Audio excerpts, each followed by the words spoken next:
Have you ever wondered why bad things happen to good people? This question has echoed through history, and there's a powerful story that tackles it head-on, the story of Job. In the ancient land of Uz, there lived a man named Job. He was the kind of person everyone respected, not just because he was wealthy, with a huge family and thousands of animals, but because he was genuinely good. He was honest, kind, and deeply devoted to God. His life seemed perfect, a picture of blessing and prosperity. But one day, in a heavenly realm beyond our sight, a challenge was made.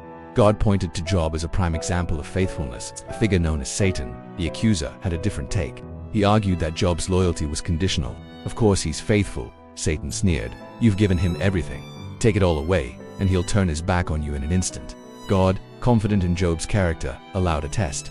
But with one rule: Job himself could not be harmed. And so, the storm began. In a single devastating day, Job's world unraveled. Messengers arrived one after another, each with worse news than the last. Raiders stole his oxen and donkeys. A fire from the sky consumed his sheep and shepherds. Another group of raiders made off with his camels. Then came the final soul-crushing blow. A mighty wind collapsed the house where his 10 children were gathered, and all of them were gone. Imagine the weight of that grief.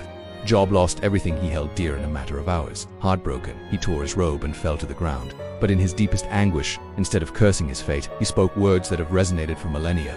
The Lord gave, and the Lord has taken away. Blessed be the name of the Lord. Even in the face of unimaginable loss, his faith held firm.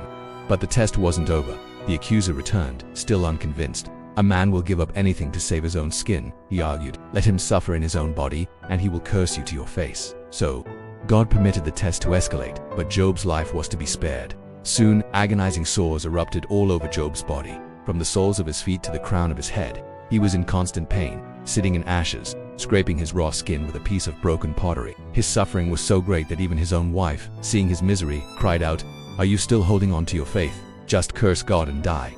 Job's response was profound. He looked at her and asked, "Should we accept only good from God, and not trouble?" Then, 3 of Job's friends, Eliphaz, Bildad, and Zophar, heard of his plight and came to comfort him. When they saw him, he was so changed by his suffering that they could barely recognize him. For 7 days and 7 nights they sat with him in complete silence, simply sharing in his grief. But when the silence broke, the comfort turned to confrontation. His friends were convinced that such extreme suffering must be a punishment for some terrible, hidden sin. They lectured him, urging him to confess whatever he had done wrong to deserve this. God is just, they argued, so you must be guilty. Job, however, maintained his innocence. He was confused, hurt, and desperate for answers. He questioned God, crying out from his pain, asking why.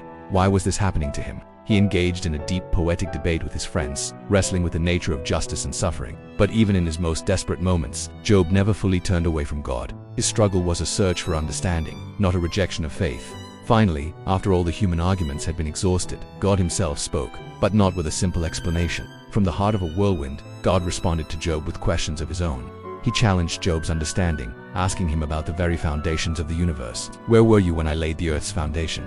Can you command the morning, or bind the chains of the Pleiades? God unveiled the sheer scale and mystery of creation, the vast seas, the distant stars, the instincts of wild animals. Through these powerful questions, Job came to a profound realization. Human wisdom is incredibly small compared to the infinite wisdom of God. He couldn't possibly grasp the full picture of the divine plan. Humbled, Job finally understood. He replied, "Surely I spoke of things I did not understand, things too wonderful for me to know." He didn't get a neat answer to his why, but he got something far more valuable. A direct encounter with the majesty of God, which renewed his trust. In the end, God restored Job's life completely. His health returned. He was given double the wealth he had before, and he was blessed with a new family, living a long and full life. The story of Job isn't just about enduring hardship. It's a powerful reminder that faith isn't about having all the answers. It's about trusting in the face of the unknown, holding on even when life doesn't make sense. It teaches us that sometimes the greatest strength is found not in understanding why we suffer, but in trusting the one who holds the universe in his hands. Thanks for watching. If this story resonated with you, please like, share, and subscribe for more content that explores the deep questions of life.